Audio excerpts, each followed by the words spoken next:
السلام علیکم dear students, this is lecture number 4 اور ہم لوگ پڑھ رہے تھے ٹاسک انوائرمنٹ جسے انڈسٹری بھی کہا جاتا ہے، اور میں نے آپ کو بتایا تھا کہ اس میں 5+1 یعنی 6 فورسز ہوتی ہیں۔ ہم نے ہر فورس کو انالائز کیا ہے اور انالیسس میں ہم لوگ یہ دیکھ رہے تھے کہ کہاں پہ ہماری پوزیشن زیادہ اسٹرانگ ہے، زیادہ ڈومیننٹ ہے، وہاں پر ہمارے لیے اپرچونٹیز ہوں گی۔ جہاں پر ہم ویک پوزیشن میں as compare to other party یا فورس، وہاں پر ہمارے لیے تھریٹس ہیں، اور یہ جو اپرچونٹیز اور تھریٹس ہیں یہ ڈٹرمن کرتے ہیں کہ ہمارے پاس کمپیٹیٹیو ایڈوانٹیج موجود ہے یا نہیں۔ اگر کمپیٹیٹیو ایڈوانٹیج موجود ہے تو آبویسلی ہم اپنے کمپیٹیٹرز کی نسبت ایک زیادہ اچھی پوزیشن میں ہیں اس انڈسٹری یا مارکیٹ کے اندر۔ دوسرا جو امپورٹنٹ پوائنٹ تھا کہ کیا یہ کمپیٹیٹیو ایڈوانٹیج سسٹینیبل بھی ہے یا نہیں، کیونکہ صرف کمپیٹیٹیو ایڈوانٹیج کا ہونا کافی نہیں ہے، اس کو پرماننٹ بیسس پہ آپ کے پاس موجود رہنا چاہیے، اسے دوسرے لفظوں میں سسٹینیبل ہونا چاہیے۔ اچھا جی، ففتھ فورس جو ہے وہ بارگیننگ پاور آف سپلائرز ہے۔ تو پہلے ہم نے یہ بات کی تھی اس سے پہلے والے سٹیپ میں کہ جو ہمارے بائرز ہیں یا کسٹمرز ہیں ان کے پاس بارگیننگ پاور کتنی ہے۔ اگر زیادہ ہے تو وہ زیادہ اسٹرانگ ہے، ہمارے لیے تھریٹس ہیں، اور اگر ہمارے پاس زیادہ پاور ہے تو پھر ہم اپنی ٹرمز اینڈ کنڈیشنز پہ ان کو ڈکٹیٹ کر سکتے ہیں۔ بالکل اسی طرح سے جن لوگوں سے ہم بینگ مینوفیکچرر جب اپنے سپلائر سے را مٹیریل لیتے ہیں تاکہ ہم اپنی پروڈکشن کر سکیں، تو ہمارے جو سپلائرز ہیں ان کی بارگیننگ پاور کتنی زیادہ ہے۔ اگر ان کی بارگیننگ پاور زیادہ ہے تو پھر وہ ڈومینیٹنگ پوزیشن میں، ہم لوگ ویک ہیں، ان کے پاس اپرچونٹیز زیادہ ہیں، ہمارے پاس تھریٹس زیادہ ہیں، اور ہمارے پاس کمپیٹیٹیو ایڈوانٹیج بھی نہیں ہوگا، اور اگر ہوگا تو وہ سسٹینیبل نہیں رہے گا۔ اب کون کون سے فیکٹرز ہیں جو اس بارگیننگ پاور آف سپلائرز کو افیکٹ کر سکتے ہیں؟ اس میں سب سے پہلے فیو سیلرز۔ دیکھیں، اگر سپلائرز ہیں ہی تھوڑے سے، سیلرز یا سپلائرز ایک ہی چیز ہے، اگر وہ ہیں ہی تھوڑے سے تو ظاہر ہے کہ ہمیں جو بھی مٹیریل خریدنا ہے وہ خریدنے کے لیے انہی کے پاس جانا پڑے گا، ہمارے پاس کوئی دوسری آپشن نہیں ہوگی، ہمارے پاس آپشنز انفیکٹ بہت کم ہوں گی۔ لہٰذا جو پرائسز اور جن ٹرمز اینڈ کنڈیشنز پہ وہ بات کریں گے ہمیں وہ ایکسیپٹ کرنا پڑیں گی۔ دوسرا پوائنٹ ہے یونیک پروڈکٹس۔ اگر سپلائرز جو ہے جو پروڈکٹس بیچ رہے ہیں وہ عام پروڈکٹس نہیں ہیں، وہ کوئی جنیرک قسم کی پروڈکٹس نہیں ہیں، بلکہ یونیک پروڈکٹس ہیں، اچھی کوالٹی ہو سکتی ہے، اچھے فیچرز ہو سکتے ہیں، یا ویسی پروڈکٹ صرف ایک پرٹیکولر سپلائر سے ہی ملتی ہے، تو پھر ہمیں اس کی بات ماننا پڑے گی، اس کی جو پاور ہے وہ ہمارے اوپر زیادہ ہو جائے گی۔ نو سبسٹیٹیوٹس۔ اگر جو پروڈکٹ مٹیریل جو مال ہم لے رہے ہیں سپلائر سے اس کا کوئی سبسٹیٹیوٹ نہیں ہے، اس کا کوئی الٹرنیٹو نہیں ہے، تو ہمیں اسی پروڈکٹ کو، اسی مال کو ہی استعمال کرنا پڑے گا، اسی مٹیریل کو استعمال کرنا پڑے گا، ہمارے پاس کوئی دوسری آپشن نہیں ہے۔ اگین جو سپلائر اس کی پاور بڑھ جائے گی۔ پھر فارورڈ انٹیگریشن ہے۔ آپ کو یاد ہوگا پچھلے لیکچر میں نے بتایا تھا، یہ جو باٹم پہ آپ کو نظر آ رہی ہے یہ ٹپیکل ایک سپلائی چین ہے، جس میں سپلائر ہے وہ اپنا را مٹیریل بیچتا ہے مینوفیکچرر کو، وہ اس را مٹیریل سے پروڈکشن کر کے ایک پروڈکٹ بنا دیتا ہے، پھر وہ پروڈکٹ جو ہے وہ ڈسٹریبیوٹر اور ریٹیلر کے ذریعے اینڈ یوزر تک پہنچ جاتی ہے جو اسے کنزیوم کرتا ہے۔ اب اگر سپلائر آپ کو مال بیچ رہا ہے اور وہ مٹیریل آپ کو بیچتے بیچتے یہ سوچتا ہے کہ مٹیریل تو میرے پاس ہوتا ہی ہے، کیوں نہ میں پروڈکشن کر کے پروڈکٹ بھی خود بنانا شروع کر دوں، یعنی دوسرے لفظوں میں اب جو سپلائر ہے وہ سوچتا ہے کہ کیوں نہ میں سپلائر کے ساتھ ایک مینوفیکچرر بھی بن جاؤں، تو اس چیز کو ہم کہیں گے فارورڈ انٹیگریشن۔ پہلے آپ نے پچھلے لیکچر میں بیکورڈ انٹیگریشن کا ذکر کیا تھا ہم نے، اب یہاں پر جو ہے وہ فارورڈ انٹیگریشن کی بات ہو رہی ہے کہ اگر سپلائر مٹیریل بیچنے کے ساتھ ساتھ پروڈکشن بھی سٹارٹ کر دے تو یقیناً آپ ایسا نہیں چاہیں گے بینگ اے مینوفیکچرر۔ اس کی دو ریزنز ہیں۔ پہلی ریزن یہ کہ جب سپلائر مینوفیکچرر بنے گا تو وہ آپ کو کیوں مال بیچے، وہ خود کیوں نہ پروڈکشن کرے، یا وہ دوسرے جو آپ کے کمپیٹیٹرز ہیں ان کو کیوں نہ سپلائی دے۔ دوسری بات یہ کہ جب وہ مینوفیکچرر بنے گا تو آپ کا ایک کمپیٹیٹر بھی بڑھ گیا، تو آپ یہ نہیں چاہیں گے کہ آپ کے جو کمپیٹیٹرز ہیں وہ پہلے سے زیادہ ہو جائیں، کیونکہ مارکیٹ جو ہے اس کا شیئر ڈسٹریبیوٹ ہو جائے گا اور سب کے حصے میں کم پروفٹس جو ہیں وہ آئیں گے، ریونیو کم ہو جائے گا۔ اسی لیے اگر آپ کو لگتا ہے کہ جو سپلائر ہے وہ فارورڈ انٹیگریشن پہ آ سکتا ہے تو پھر آپ کے لیے تھریٹس جو ہے وہ بڑھ جائیں گے۔ اسی طرح سے بائر پرچیزز ان لو کوانٹٹی اور لو cost products. آپ ایک بائر ہیں اور آپ سپلائر سے ایسی پروڈکٹس خرید رہے ہیں جن کی کوئی کوانٹٹی بہت کم ہے یا وہ کوئی بہت لو کاسٹ قسم کی پروڈکٹ ہے, تو آپ اس کے لیے کوئی بہت امپورٹنٹ کسٹمر نہیں ہے. اس لیے جب آپ امپورٹنٹ کسٹمر نہیں ہیں تو وہ آپ کی ٹرمز اینڈ کنڈیشنز پہ نہیں چلے گا. اس کی ایک مثال ایسے ہے کہ ایک کمپنی جو ٹائرز بناتی ہے, اب وہ ٹائرز جو بناتی ہے وہ ٹرک کے لیے بھی بناتی ہے, جو لانگ وہیکلز ہوتی ہیں, بڑے ٹرک ہوتے ہیں ان کے لیے, یا وہ گاڑیوں کے لیے بھی بناتی ہے, وہ بائکس کے لیے بھی بناتی ہے اور سائیکل کے لیے بھی بناتی ہے. آپ کی جو فیکٹری ہے وہ سائیکل بنانے والی فیکٹری, اور آپ بنے بنائے ٹائر جو ہے وہ سپلائر سے خریدتے ہیں.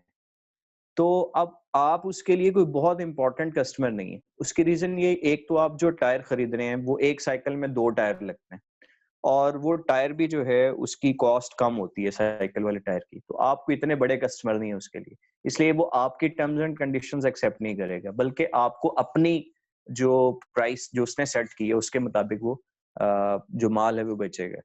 ایز کمپیئر ٹو یو, جو لوگ بڑے ٹرک بناتے ہیں, بڑے جو ہے وہ کارگو بناتے ہیں, تو کارگو تو نہیں کہنا چاہیے, جو بڑے ویلرز بناتے ہیں, لانگ ویلرز جو ہے وہ بناتے ہیں, تو وہ ان کے لیے وہ بڑے کسٹمرز ہیں, کیونکہ انہوں نے ایک تو زیادہ مہنگے ٹائر خریدنے, اور دوسری بات یہ کہ زیادہ تعداد میں خریدنے, تو وہ بڑے کسٹمر ہیں, ان کے ساتھ ان کی جو ٹرمز اینڈ کنڈیشنز ہیں وہ طے ہو سکتی ہیں.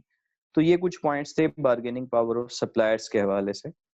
پھر نمبر 6 جو ہے وہ other stake holders. Other stake holders میں اب بہت ساری پارٹیز آ جاتی ہیں, اور ہر پارٹی جو ہے وہ اس کی ہم پوزیشن دیکھیں گے کہ ہمارے مقابلے میں اس کی پوزیشن کیا ہے, کیا وہ ہمیں ڈائریکٹلی افیکٹ کر رہی ہے, کیا وہ ہمیں انڈائریکٹلی افیکٹ کر رہی ہے, اور جو افیکٹ ہو رہا ہے وہ ہمارے لیے پازیٹیو ہے یا نیگیٹو ہے, اور ہماری پوزیشن اس کے مقابلے میں اسٹرانگ ہے یا ویک ہے. تو اس میں کئی طرح کی پارٹیز ہیں, جیسے ڈسٹریبیوٹرز یا ہول سیلرز ہیں, جنہیں آپ ری سیلرز بھی کہتے ہیں, جو آپ سے پروڈکٹ لے کے اینڈ یوزرز تک پہنچاتے ہیں. اسی طرح سے government as a market. Government جو ہے چونکہ وہ بائی بھی کرتی ہے, اور مختلف جو سیکٹرز ہیں, انڈسٹریز ہیں, وہاں سے اس کی بائنگ ہوتی ہے, تو گورنمنٹ اٹ سیلف بھی ایک بہت بڑی مارکیٹ ہے. پھر کریڈٹ کمپنیز ہیں, وہ کمپنیز جو آپ کو لون دے سکتی ہیں, جیسے بینکس ہیں, انویسٹمنٹ کمپنیز ہیں, یہ ساری کریڈٹ کمپنیز کے اندر آتی ہیں. انشورنس کمپنیز ہیں, جہاں پر بھی بینکنگ کا ذکر آئے گا اس کے ساتھ ہی انشورنس جو ہے وہ بھی آ جائے گی. پھر آپ کی جو مختلف ریگولیٹری باڈیز ہیں, جیسے جو اسٹیٹ بینک آف پاکستان ہے, that is a regulatory body for banking sector. HEC is a regulatory body for universities, اور HED Higher Education Department is a regulatory body for colleges. اسی طرح سے جو SECP ہے, securities and exchange commission of Pakistan, وہ جتنی بھی registered companies ہیں ان کو دیکھتا ہے. ایکسپورٹ پروموشن بیورو جو ہے وہ ایکسپورٹس کو دیکھتا ہے. تو کئی ایک ریگولیٹری باڈیز ہیں جو مختلف انڈسٹریز میں موجود ہوتی ہیں. پھر MR companies, marketing research companies ہیں, جو آپ کے لیے ڈیٹا کلیکشن کرتی ہیں اور انالیسس کر کے دیتی ہیں. ایڈورٹائزنگ ایجنسیز ہیں, آپ نے جب کوئی ایڈ اپنا بنوانا ہے, چاہے وہ پرنٹ میڈیا کے لیے, الیکٹرانک میڈیا کے لیے, سوشل میڈیا کے لیے, یا آؤٹ آف ہوم میڈیا کے لیے, تو پھر آپ کسی نہ کسی ایڈورٹائزنگ ایجنسی, کریٹو ایجنسی جو ہے اس کی سروسز لیں گے. اسی طرح سے میڈیا فرمز ہوتی ہیں جو media time and space by کرتے ہیں, اور ان سے آپ پھر فردر بائنگ کرتے ہیں تاکہ آپ کا جو ایڈ ہے وہ ٹیلی ویژن یا نیوز پیپر وغیرہ میں وہ آ سکے.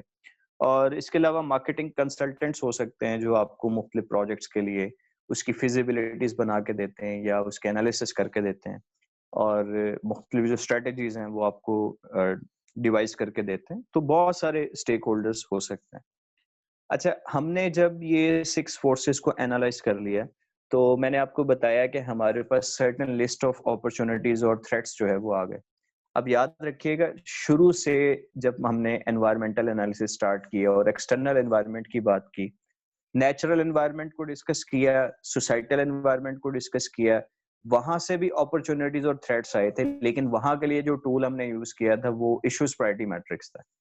سملرلی جب ہم نے ٹاسک انوائرمنٹ یا انڈسٹری کو انالائز کیا ہے, تو یہاں پر بھی ہمارے پاس سرٹن اپرچونٹیز اور تھریٹس آئے ہیں. یہ ہم نے جب 5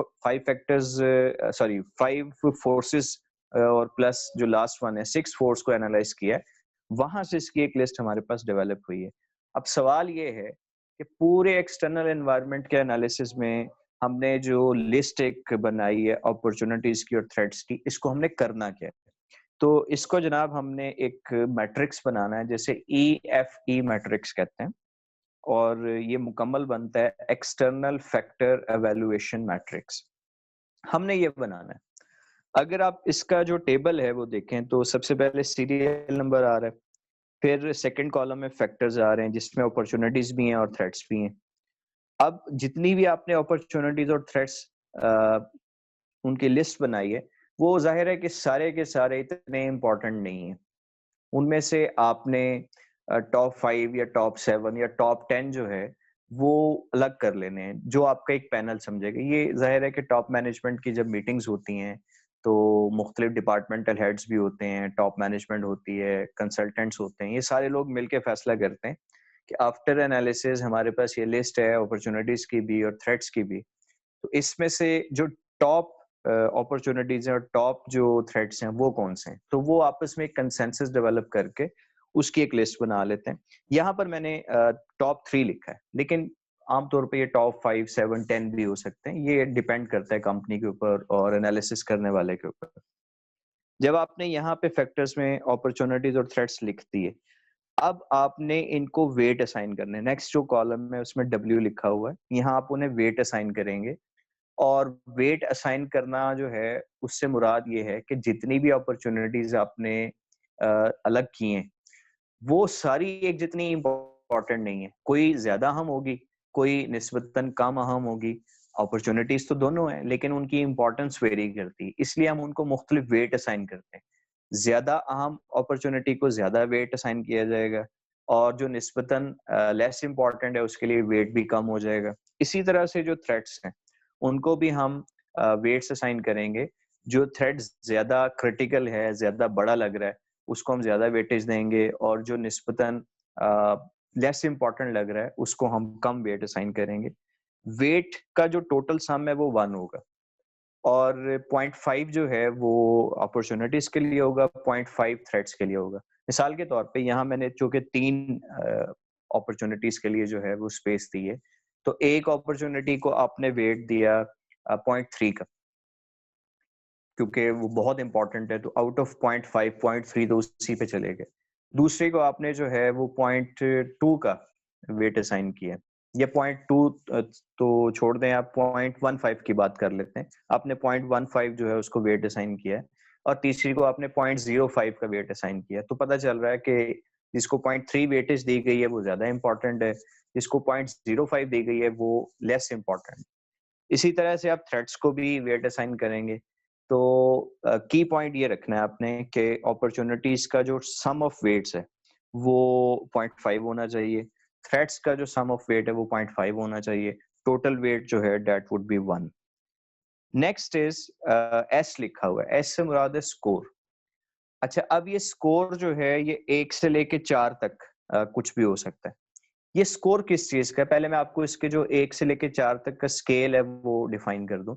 1 سے مراد ہے ویری پور، 2 از پور، 3 is good and 4 is very good. تو 1 سے 4 کے اسکیل کا یہ مطلب ہے. اب ایک سیدھا سا فارمولا آپ نے یاد رکھنا ہے کہ اپرچونٹیز جہاں بھی ہوں گی ہم نے انہیں اویل کرنا ہے، اور تھریٹس جہاں بھی ہوں گے ہم نے انہیں اوائڈ کرنا ہے. یہ ایک سمپل سی بات ہے، لاجیکل بات ہے. اب ہماری کمپنی جب اپرچونٹیز کی ہم بات کریں گے تو ان کو اویل کرنے کے لیے کس پوزیشن پہ ہے.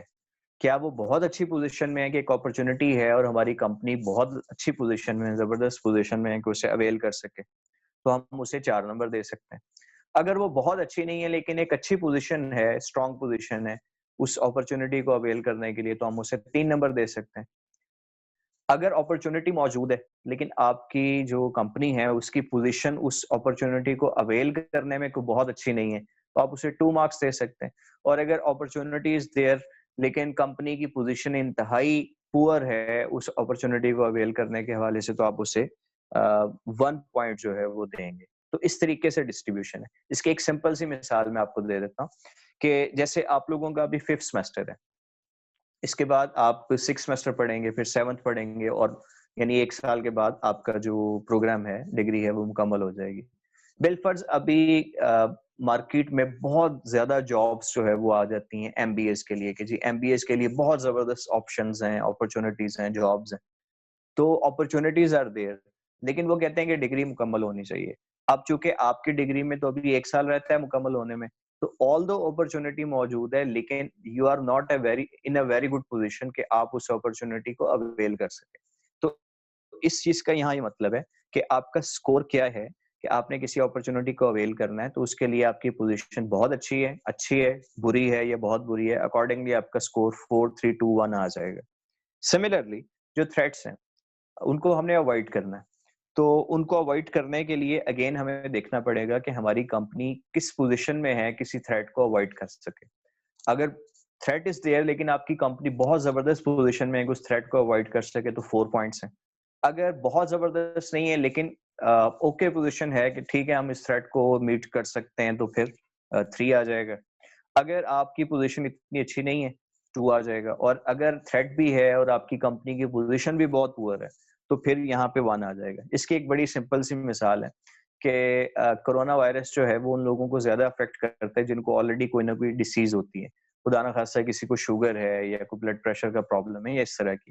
تو اب اگر اس کو خدا نہ خاصہ کرونا بھی ہو گیا وچ از اے تھریٹ, اور اس کے ساتھ کوئی ایسی بیماری بھی ہے, تو وہ بندہ, اس کے لیے تھریٹ بھی موجود ہے اور وہ بہت پور پوزیشن میں ہے کہ اس تھریٹ کو اوائڈ کر سکیں. اور بعض دفعہ یہ ہوتا ہے کہ تھریٹ موجود ہے لیکن آپ ایک اچھی پوزیشن میں ہیں کہ آپ اس تھریٹ کو اوائڈ کر سکتے ہیں. تو اکارڈنگلی آپ نے 4 3 2 1 جو اس کا اسکور ہے وہ یہاں پہ لکھ دینا. نیکسٹ کالم جو ہے اس میں W/S ہے, یعنی ہر اپرچونٹی کا جو ویٹ تھا اور اس کا جو اسکور ہے اس کو آپ نے ملٹیپلائی کر کے لکھتے جانا ہے. یہ بڑا سمپل سا ہے. اور جو اس کے نیچے یلو کلر میں آپ کو نظر آ رہا ہے وہاں پہ اس کا سم لکھ دینا ہے. یہ سم جو ہے اسے ہم EFE اسکور کہتے ہیں. ایکچولی آپ نے جتنے بھی ایکسٹرنل انوائرمنٹ کے انالیسس کیے ہیں وہ اس اسکور کو حاصل کرنے کے لیے کیے ہیں, اور یہ اسکور ہمیشہ ہوگا 1 سے لے کے 4 کے درمیان, کچھ بھی ہو سکتا ہے. It could be 2.1, it could be 2.5, it could be 3, it could be 2.9, it could be 3.5, کچھ بھی ہو سکتا ہے. تو یہ اسکور آپ نے حاصل کرنا. اچھا, لاسٹ جو کالم ہے وہ ڈسکرپشن کا, اور ڈسکرپشن میں آپ نے جو اپرچونٹیز کی لسٹ بنائی تھی اور ان کو آپ نے ویٹ اسائن کیا تھا اور ان کو جو آپ نے اسکور اسائن کیا تھا, تو اس کی آپ بریف ایک ڈسکرپشن لکھ سکتے ہیں کہ یہی اپرچونٹی ہم نے کیوں سلیکٹ کی, اور اس کو ہم نے یہ ویٹ جو اسائن کیا ہے وہ کیوں اسائن کیا ہے, اس کا جو اسکور ہم نے ایلوکیٹ کیا ہے وہ اسکور کیوں ایلوکیٹ کیا ہے, اور کیا اس کا افیکٹ جو ہے وہ ہماری کمپنی کے اوپر ہو سکتا ہے. تو یہ ڈسکرپشن میں آ جائے گا. تو یوں آپ کا جو EFE میٹرکس ہے وہ مکمل ہو جائے گا, جس میں EFE اسکور یہ آپ کی ایک فائنل پروڈکٹ ہے. نیکسٹ ہم دیکھیں گے ایک اور میٹرکس ایکسٹرنل انوائرمنٹ کے انالیسس کے بعد ہم بنائیں گے, وچ از کالڈ CPM یا کمپیٹیٹیو پروفائل میٹرکس.